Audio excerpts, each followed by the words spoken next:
We're seeing U.S. military forces kidnapping a sitting foreign president and claiming that he's the head of an imaginary drug cartel.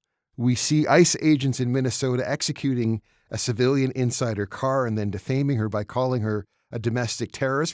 We then see ICE agents executing another civilian protester who was trying to help and protect another civilian protester. Are we seeing the rise in fascism in the United States? Yeah, I would prefer to call it sort of post-fascism or neo-fascism. In the sort of classic fascism of the 1920s and 30s, it was forged in the cauldron of World War One, in the sort of slaughterhouse of the European battlefield, which basically created a generation of radicalized citizens who had experienced total war.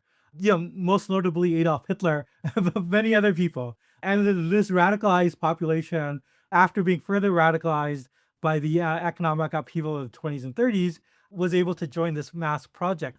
I think that the current moment, there's a revival of fascist ideas, thinking, political projects, but you don't have two sort of crucial factors. There's a lot of ex-soldiers, which I think are part of this, and the global war on terror and the rhetoric there. But I mean, that was a war that was fought by a relatively small part of the population, and you don't have this sort of mass mobilized armies that experienced total war. And secondly, the Europe of the 1920s and 30s was a young population.